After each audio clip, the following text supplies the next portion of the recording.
안녕하세요. 썰림주입니다. 최근 넷플릭스에서 개봉한 오징어 게임, 구독자님들은 보신 적 있으신가요?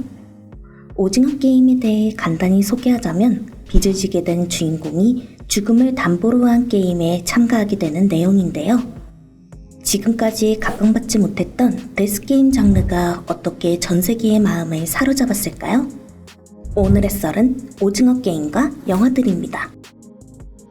영화의 데스게임 장르가 큰 화제가 된 것은 큐브입니다. 이후 2000년에 개봉한 배틀로얄이 일본에서 큰 화제가 되었는데요.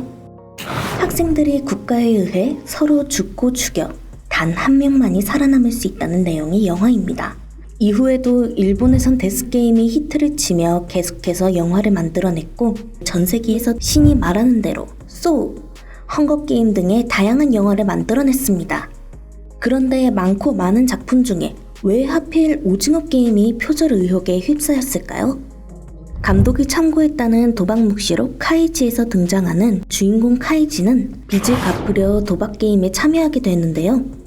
오징어 게임의 주인공 기훈도 빚을 갚기 위해 게임에 참여하게 됩니다.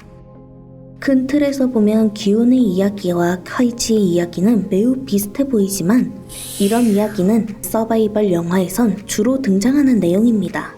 또 신이 말하는 대로 도박 묵시록 카이지 영화의 각본가 스즈키 오사무는 오징어 게임의 표절 논란을 그저 의혹일 뿐이라고 일축했습니다.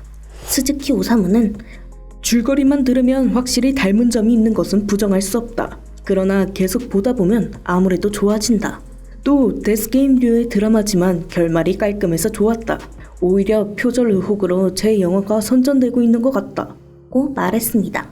실제로 오징어 게임이 인기를 얻으며 일본의 신이 말하는 대로 RS인 보더랜드 등의 다양한 데스게임 장르가 다시 주목받고 있죠.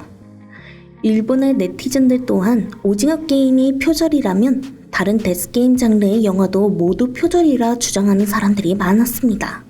신이 말하는 대로가 처음 제작되었을 때도 일본에선 라이엇 게임을 표절한 것 아니냐는 의혹도 많았었기 때문이죠. 어쩌면 일본보다 한국에서 표절 의혹에 대해 더 예민하게 받아들이는 것 같기도 하네요. 표절 의혹은 여기까지만 알아보기로 하고 그럼 지금까지 매니아층만 보던 데스게임 장르가 어떻게 이렇게 전 세계적으로 히트를 치게 됐는지 알아볼까요?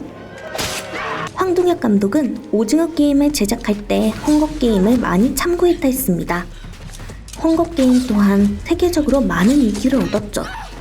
그 인기는 헝거게임이 단순히 누군가를 신박하게 죽이자에 집중한 것이 아닌 사회적 비판의 메시지를 담은 서사와 잔혹성을 줄인 살인에 집중했기 때문입니다. 큐브, 소울 모두 세계적으로 유명한 데스게임이죠. 그러나 두 영화 모두 한계는 있었습니다.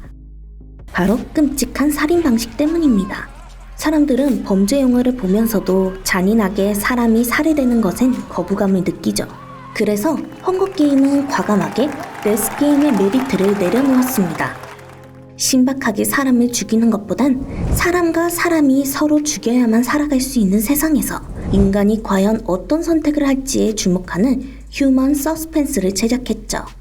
사람을 죽이는 것에 집중하기보단 사람의 감정에 주목을 한 것입니다. 오징어 게임 또한 휴먼 서스펜스를 제작했습니다. 데스게임의 틀은 가져가되 가장 간단한 총살을 택한 거죠. 신이 말하는 대로와 카이지보다 아주 친절한 살해 방식이었죠. 게다가 데스게임의 대표적 특징인 어둡고 음습한 느낌보다는 묵직하면서도 밝은 분위기로 진입의 장벽을 낮췄죠. 데스게임 특유의 개연성 없는 전개 방식과 달리 개연성을 부과해 영화를 더 흥미롭게 만든 것도 한 몫을 했죠. 뿐만 아니라 지극히 한국적인 매력도 인기 이유로 뽑고 있습니다. 황동혁 감독은 기존의 수상한 그녀, 도가니, 도굴 등의 굵직한 작품을 통하여 자연스러운 한국적 분위기를 만들어내기로 유명했는데요. 다 큰 어른을 할머니가 보살피는 장면이나 탈북자 등은 한국에선 흔히 볼 수 있는 내용이지만 영어권 국가에선 신박한 캐릭터 구성이었죠. 한 개인에게 모든 힘을 몰아주는 일명 먼치킨 캐릭터가 아닌 적절하게 모든 캐릭터를 돋보여주는 연출도 인기에 한몫을 했습니다. 그냥 전통놀이가 아닌 아이들이 좋아하는 단순한 게임을 이용하여 해외의 외국인들도 쉽게 이해하고 접근하기 쉽게 만든 것도 하나의 대표적인 이유입니다. 또 한국 전통놀이에 흥미를 느낀 외국인들이 챌린지를 하며 영화가 더 널리 퍼지게 됐죠. 말도 많고 인기도 많았던 오징어 게임은 넷플릭스가 설립된 이후 최초로 전 세계 넷플릭스 드라마 부분 1위라는 신기록을 달성했죠. 또 암흑기였던 넷플릭스의 주가를 다시 치솟게 만들기도 했습니다. 저도 벌써 오징어 게임의 다음 시리즈가 기대되는데요. 앞으로도 이런 다양한 영화가 더 많이 나와줬으면 좋겠습니다. 오늘의 썰, 여러분은 어떻게 들으셨나요? 여러분의 생각을 댓글로 달아주세요. 그리고 구독과 좋아요 잊지 말아주세요. 그럼 저희는 더 재미있는 썰로 다시 돌아오겠습니다. 감사합니다.